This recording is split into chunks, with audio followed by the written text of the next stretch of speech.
Hello friends, मेरे channel पे आपका हार्दिक स्वागत है। आज के वीडियो में हम लोग पढ़ने जा रहे एक स्टोरी जिसका टाइटल है व्हाट गॉड डूज। आप लोगों ने अकबर बीरबल की कहानियां तो सुनी ही होंगी। उसी में से एक किस्सा अकबर बीरबल का ही एक बहुत ही इंटरेस्टिंग किस्सा है, वो मैं आज आप लोग के साथ शेयर करने जा रही हूँ। तो इसमें हम लोग word to word Hindi, English का वर्ड टू वर्ड हिंदी अर्थ देखेंगे। बार बार एक ही वर्ड का अर्थ देखने से आप लोगों के दिमाग में वो छप जाएगा और धीरे धीरे मेरे सारे वीडियोस देखने के बाद आप लोगों को इंग्लिश पढ़ना, लिखना और समझना बहुत ही जल्दी से धीरे धीरे आने लगेगा। तो इसीलिए मेरे चैनल को सब्सक्राइब कर लीजिए। वीडियो अच्छा लगे तो प्लीज लाइक भी कर लीजिएगा। इसी के साथ आप कर दीजिए वीडियो को लाइक और मैं करती हूँ शुरू। What God does, What यहाँ पे क्या भी होता है, लेकिन जब हम एक साथ बोलेंगे What God does तो इसका अर्थ होगा कि ईश्वर जो करता है। ठीक है, ईश्वर जो करता है। Birbal was a true believer in God. Birbal, Akbar Birbal की कहानियां मैंने पहले ही आपको बताई थी, उसी में से ये बीरबल है जो मंत्री थे अकबर के राज्य में, अकबर के दरबार के मंत्री थे, बहुत ही समझदार माने जाते थे। तो अकबर वाज का मतलब होता है था, ए मतलब एक, ट्रू मतलब सच्चा, बिलीवर जिसको हम भक्त भी कह सकते हैं और आस्तिक भी कह सकते हैं। और जो भगवान पे भरोसा नहीं करता है, उनकी बात उस पे बिलीव नहीं करता भगवान पे, उसको हम नास्तिक भी कहते हैं। इन मतलब में गॉड मतलब ईश्वर। ठीक है, तो यहां से यहां तक का पूरा सेंटेंस जो हमारा है उसको हम लोग किस हिसाब से बोलेंगे कि बीरबल भगवान के, ठीक है, बीरबल भगवान के सच्चे भक्त थे। बीरबल भगवान के एक सच्चे भक्त थे। एंड मतलब और, ऑलवेज हमेशा, मेंटेन्ड बनाए रखते थे, दैट की there is always a good reason behind every decision of God. अब वो लोग क्या कह रहे हैं कि देयर इज ऑलवेज। अब यहाँ पे देयर का मतलब वहां हम नहीं लिखेंगे। क्यों? क्योंकि देयर का यहाँ पे कोई अर्थ नहीं बनता है। देयर इस पूरे सेंटेंस को इंट्रोड्यूस करने के लिए लगाया गया है। तो इज का मतलब होता है ऑलवेज मतलब हमेशा, ए एक गुड रीजन अच्छा कारण, ठीक है, रीजन मतलब कारण होता है, बिहाइंड के पीछे, एवरी मतलब हर, एवरी डिसीजन हर फैसले, ऑफ गॉड मतलब भगवान के।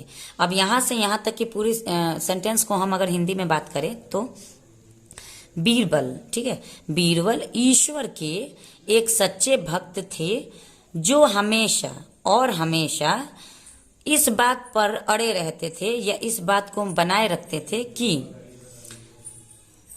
ईश्वर के हर फैसले के पीछे, ठीक है, ईश्वर के मतलब भगवान के हर फैसले के पीछे एक अच्छा कारण है या एक अच्छा कारण होता है। वंस ए कॉटियर, वंस मतलब एक बार, ए मतलब एक, कॉटियर मतलब दरबारी। तो वंस ए कॉटियर का मतलब होता है एक बार एक दरबारी। Who was jealous of Birbal. अब एक बात और ध्यान दीजिएगा, आप लोगों को कभी भी कोई भी स्टोरी जब आप देखेंगे ना तो अक्सर स्टोरीज पास्ट टेंस में ही हुआ करती है। यहाँ पे भी आपने वाज देखा जिसको हम था, थे, थी बोलते हैं। यहाँ पे भी वाज आपने देखा जो था, थे, थी था। यहाँ पे भी मेंटेन्ड ईडी लगा हुआ है, ठीक है, वर्ब में वर्ब का थर्ड फॉर्म लगा हुआ है, जो ये बताता है, ये दर्शाता है कि हमारा काम जो हो चुका है यानी बीत चुका है। ठीक है, तो इसीलिए हम कभी भी देखते हैं स्टोरी जो हमारी होती है पास्ट टेंस में ही होती है। तो इसमें हमारा ज्यादातर जितना भी स्ट्रक्चर्स बनेंगे ना वो पास्ट टेंस से ही रिलेटेड होंगे। Who was jealous of Birbal. एक बार एक दरबारी जो बीरबल से जलता था या जलते थे। एक्सप्लेन हिज मिजरी, अपना दुख समझाया, अपना दुख समझाया। ऑफ मतलब कि how he lost a finger, कैसे उन्होंने एक उंगली खोदी, कैसे वह एक उंगली खोदी या कैसे उन्होंने एक उंगली खोदी, मतलब उनकी एक उंगली कट चुकी थी तो उन्होंने अपना दुख बीरबल से सुनाया कि इस तरह से। अब जो भी कारण हुआ, कारण यहाँ पे मेंशन नहीं है तो हम कारण की बात नहीं करेंगे। यहाँ पे वो बीरबल से कहते हैं कि किस तरह से मेरी जो ये एक उंगली है ये मैंने खो दी यानी ये कट चुकी है। एंड और क्वेश्चनड बीरबल, अब वो तो हमेशा बीरबल से जलता था, क्वेश्चन, अब बीरबल से वो सवाल पूछता है, whether he still holds on to the belief of God being so great.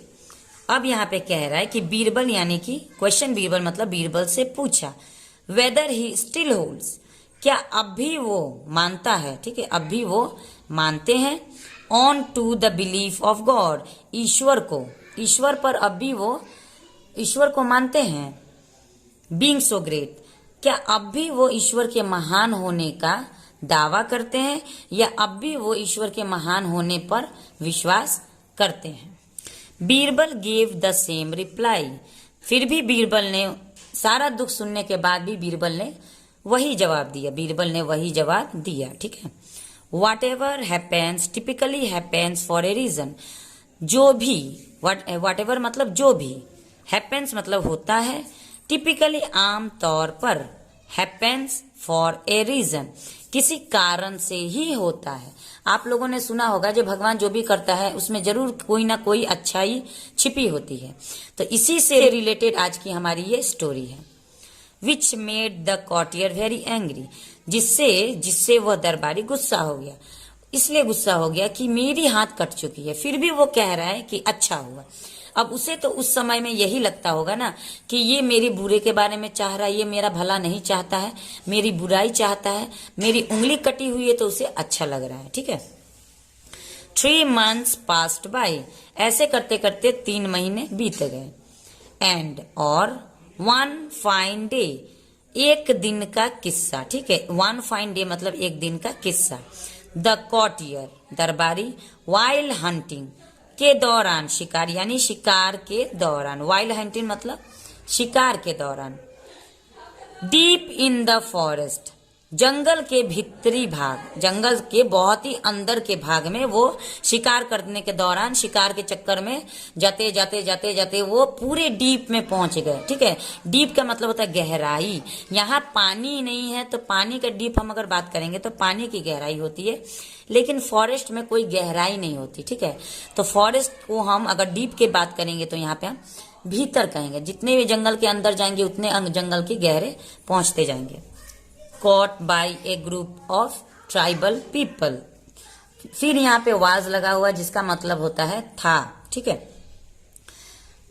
अब यहाँ पे ट्राइबल पीपल का मतलब है आदिवासी लोग, ठीक है। तो was caught by a group of tribal people, आदिवासी लोगों के एक समूह, ग्रुप मतलब समूह, एक समूह के द्वारा पकड़ा गया, ठीक है। वो जैसे ही शिकार करते करते जंगल में अंदर चले गए ना, तो क्या हुआ कि आदिवासियों के झुंड ने, आदिवासियों के ग्रुप ने उन्हें पकड़ लिया, उस दरबारी को पकड़ लिया। When they decided, जब वे तय किए, टू सेक्रीफाइस, उनका बलिदान देने के लिए तय किए, टू प्लीज देयर गॉड, अपने भगवान को प्रसन्न करने के लिए। आदिवासी लोगों का क्या होता था कि बलिदान देके अपने आदि देवता जो होते थे, जो बस्ती के देवता होते थे, उनको खुश किया जाता था, उनका ये मानना था। तो आदिवासी पढ़े लिखे नहीं होते हैं ना, तो इसीलिए वो लोग इसी धर्म को आज तक कॉपी करते आए हैं, उसी चीज को दोहराते आए हैं। तो उन लोगों का क्या था कि अगर हम किसी इंसान का बलि देंगे, किसी जानवर का बलि देंगे तो मेरे भगवान प्रसन्न हो जाएंगे। तो उन्हें एक इंसान मिला उस जंगल में अंदर, अब वो पकड़ लिए और उन्होंने तय किया कि इसका हम लोग बलिदान देंगे, अपने भगवान को खुश करेंगे। द प्रीस्ट स्टॉप्ड देम, जैसे ही उन लोगों ने सोचा कि इसका बलिदान दे दिया जाए अपने भगवान को खुश करने के लिए, लेकिन उसी वक्त, ठीक है, उसी दौरान उनका जो पुजारी था उसने रोका। स्टॉप का यहाँ पे थर्ड फॉर्म लगा हुआ है, स्टॉप्ड, जो कि पास्ट टेंस को दर्शाता है। तो उस पुजारी ने उन्हें रोका, ठीक है, देम मतलब उन्हें रोक दिया। It was the same lost finger, अब ये वही खोई हुई उंगली थी, दैट सेव्ड हिम, जो बचाया उसे, ठीक है, जिसने उस दरबारी को बचा लिया। From the tribesmen on that miserable day, अब क्यों बचा लिया? क्योंकि उनका मानना था कि एक स्वस्थ इंसान को जब हम बलि देंगे हमारे भगवान प्रसन्न होंगे, लेकिन क्योंकि उसकी एक उंगली कटी हुई थी तो वो एक अस्वस्थ इंसान माना जाएगा, अधूरा इंसान माना जाएगा, इसीलिए उन्होंने उसकी बलि नहीं दी। उसकी उंगली कटी हुई देख ली तो उसकी बलि नहीं दे। तो इस हिसाब से उसी खोई हुई उंगली की वजह से उसकी जिंदगी बच गई, ठीक है, उसकी जो उसका जीवन था वो बच गया आदिवासियों से।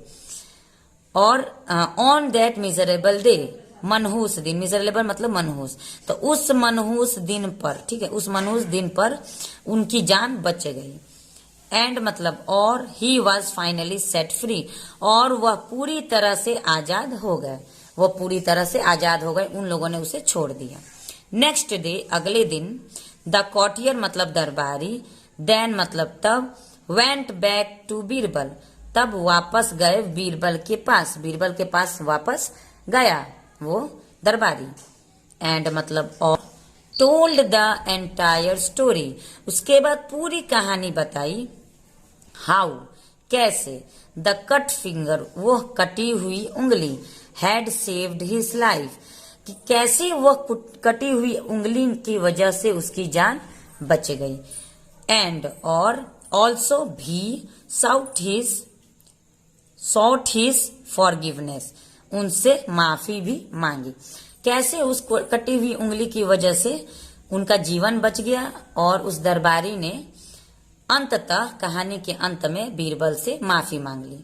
तो इस कहानी से हमें क्या सीख मिलती है कि ये बात बिल्कुल सही है कि ईश्वर जो भी करते हैं वो भले के लिए करते हैं। एक ना एक दिन उसका परिणाम जो होता है ना हमारे सामने जरूर आता है। आज नहीं समझ में आएगा, कल समझ में आएगा, कल नहीं समझ में आएगा, परसों समझ में आएगा, लेकिन भगवान के हर फैसले के पीछे कुछ ना कुछ अच्छाई हमारे लिए जरूर छिपी होती है। इसलिए भगवान के फैसले का अनादर ना करें, उनका इज्जत करें। तो चलिए आज के स्टोरी में इतना ही, मिलते हैं नेक्स्ट वीडियो में एक और मजेदार स्टोरी के साथ। Thanks for watching the video and have a nice day.